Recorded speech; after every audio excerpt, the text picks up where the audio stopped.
justice or reckoning with past wrongs in especially autocracies or dictatorships as they're making the transition to a more democratic society. The book was a jolt to me because I had been arguing for many years that punishment, or at least some form of sanction and accountability, was one of the principles that any society making this kind of transition should take very seriously, along with truth, platform for victims, reparation, reconciliation, and building a better society for the future. In reading Winnick's book, it became clear to me that what I had been arguing before with the importance of a kind of democratic deliberation and decision on how to weigh and select these various norms,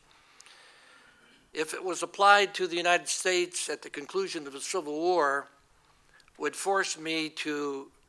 admit that there are times and places in which not only prudence but ethical responsibility and leadership require a kind of reconciliation, not as thick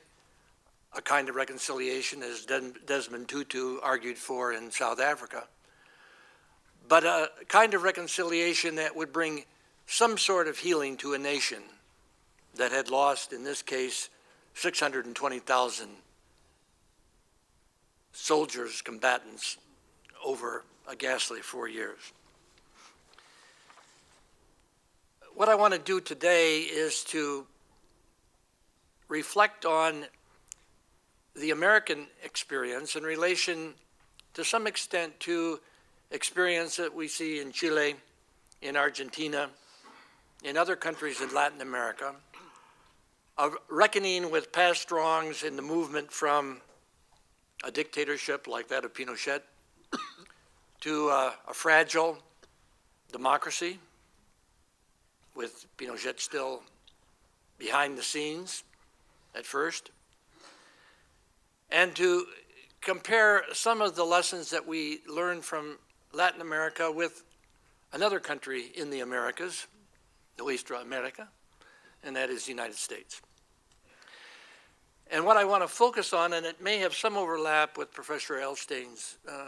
concept of responsibility, is the importance of leadership, both political and military leadership, as well as institutions. The topic of my most recent book has the word agency in. Another translation would be self-determination, autonomy,